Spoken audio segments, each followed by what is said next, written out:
Debat akan saya mulai dalam hitungan 3, 2, 1. Assalamualaikum warahmatullahi wabarakatuh. Salam Om Swastiastu, Namo Buddhaya, salam kebajikan, Rahayu, Rahayu. Selamat pagi dan salam sejahtera untuk kita semua. Yang terhormat Dewan Juri, rekan bertukar pikiran, serta para hadirin yang berbahagia. Perkenalkan saya, Aisyah Yumnida Rahmat, sebagai pembicara pertama dari tim Pro akan membawakan sebuah mosi yang sangat amat menarik, yaitu Dewan ini akan memprioritaskan pelestarian tradisi budaya meskipun harus mengorbankan percepatan kemajuan sosial.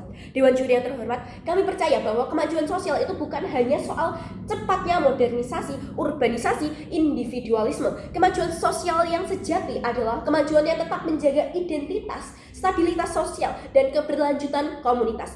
Ketika suatu budaya hilang, maka hilang pula cara hidup, nilai moral, pengetahuan lokal, serta solidaritas masyarakat yang telah diwariskan selama ratusan tahun. Dalam kasus komunitas adat Kaira, sistem rumah adat bukan sekedar tradisi kuno, tetapi fondasi untuk kehidupan sosial, ekonomi, identitas kolektif masyarakat. Karena itu, melindungi sistem ini itu jauh lebih penting daripada memaksakan reformasi sosial yang terlalu cepat dan berpotensi menghancurkan struktur masyarakat adat itu sendiri.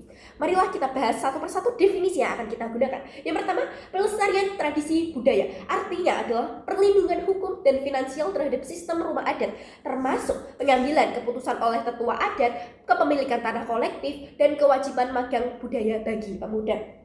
Sedangkan kemajuan sosial itu merujuk pada percepatan kepemilikan tanah individu, kebebasan pemuda, reformasi waris individual, dan integrasi cepat menuju pendidikan umum serta pekerjaan perkotaan. Sedangkan kata prioritaskan di sini berarti ketika terjadi benturan antara menjaga budaya dan mempercepat modernisasi, maka negara memilih menjaga budaya terlebih dahulu. Dewan Juri yang terhormat, banyak masyarakat adat di dunia itu mengalami kerusakan sosial setelah modernisasi dipaksakan terlalu cepat. Ketika tanah itu diubah kepemilikan individu, maka tanah akan mulai dijual sedikit demi sedikit kepada investor untuk memenuhi kebutuhan ekonomi mereka. Akibatnya apa? Akibatnya adalah masyarakat itu akan kehilangan tanah leluhur, kesenjangan ekonomi akan terjadi, dan konflik keluarga akan meningkat, serta generasi muda akan tercabut dari identitas budayanya. Sistem rumah adat Kairan itu selama ratusan tahun berhasil menjaga stabilitas komunitas, distribusi sumber daya, solidaritas sosial, serta perlindungan terhadap generasi muda.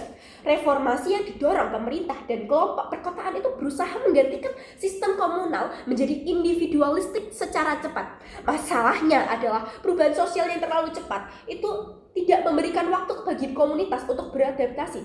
Modernisasi yang dipaksakan itu bukanlah bentuk kemajuan, tetapi penghapusan identitas secara perlahan. Saya ulangi lagi, penghapusan identitas secara perlahan. Alasan saya mendukung mosi ini tentu saja karena rumah adat itu menjaga stabilitas sosial dan mencegah ketimpangan. Dalam sistem kepemilikan kolektif, tanah itu tidak bisa dijual sembarangan dan masyarakat tetap memiliki akses ekonomi serta kekayaan, tidak menumpuk pada segelintir orang saja.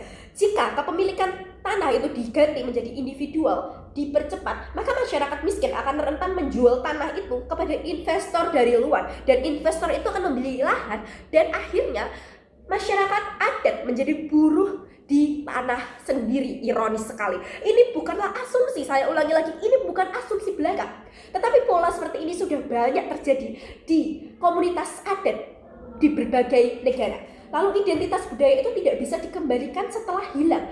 Gedung itu bisa dibangun, ekonomi bisa dipulihkan, tetapi budaya yang hilang itu mustahil sekali dikembalikan.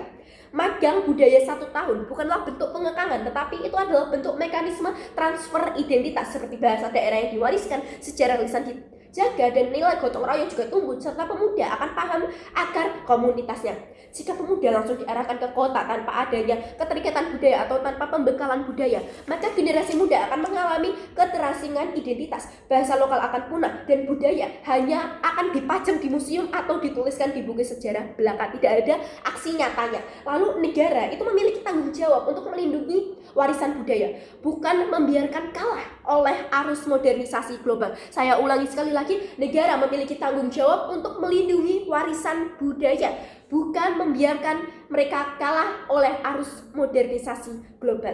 Modernisasi itu cepat menimbulkan krisis sosial. Saya ingin memberikan pertanyaan, apakah semua bentuk kebebasan otomatis menghasilkan kesejahteraan? Realitanya, urbanisasi itu cepat sering menyebabkan pengangguran, hilang keterikatan keluarga, krisis kesehatan mental karena keterasingan sosial juga akan meningkat dan eksploitasi tenaga kerja murah tidak bisa kita hindarkan.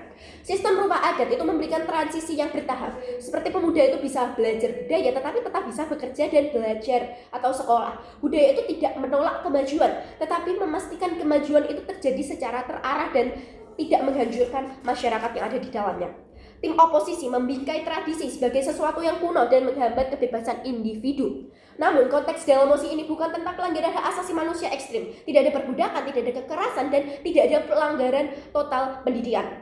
Yang diperdebatkan hanyalah apakah negara boleh melindungi struktur budaya komunitas meski modernisasinya menjadi lebih lambat. Jawaban kami adalah boleh, karena komunitas adat itu memiliki hak menentukan jalur perkembangannya sendiri tanpa dipaksakan mengikuti standar masyarakat perkotaan. Dampak yang akan terjadi jika kita mengikuti mosis ini adalah identitas budaya akan tetap hidup, bahasa, ritual, dan lain sebagainya akan diwariskan secara nyata, dan stabilitas sosial akan menjadi lebih kuat. Ini dapat mencegah perebutan tanah dan ketimpangan ekonomi, serta generasi muda akan memiliki akar identitas. Mereka akan paham saya lahir di mana, saya memiliki budaya apa, mereka akan paham hal tersebut, dan komunitas adat itu akan terhindar dari eksploitasi eksternal. Dewan juri yang terhormat, bayangkan jika seorang anak muda kairan bernama Wano itu sejak kecil hidup di desa yang tanahnya milik bersama. Ketika warga kesulitan ekonomi maka komunitas akan membantu, dan ketika ada konflik tetua adat akan menyelesaikannya tanpa adanya kekerasan. Ia tumbuh mengenal bahasa leluhur, sejarah, nilai gotong royong, dan lain sebagainya. Lalu reformasi itu dipaksakan secara cepat, maka tanah akan menjadi kepemilikan individu. Warga yang sulit di bidang ekonomi akan menjual tanah itu terus menerus, dan investor lain dari eksternal akan masuk. Anak-anak akan pergi ke kota tanpa melalui magang budaya, lalu mereka akan lupa dengan bahasa sendiri, lupa dengan budaya sendiri, dan tetua adat itu kehilangan pengaruh di dalamnya. 10 tahun kemudian memang desa itu terlihat lebih modern, tetapi masyarakat di dalamnya itu tidak lagi utuh. Mereka akan kehilangan identitas, keterikatan sosial, tanah yang mereka jaga ratusan tahun itu akan hilang, dan lain sebagainya. Maka dengan tegas kami mendukung mosi Dewan ini akan memprioritaskan pelestarian tradisi budaya meskipun harus mengorbankan percepatan kemajuan sosial, karena budaya itu bukanlah hambatan kemajuan. Budaya adalah fondasi agar kemajuan tetap manusiawi, berakar, dan berkelanjutan. Terima kasih. Wassalamualaikum warahmatullahi wabarakatuh.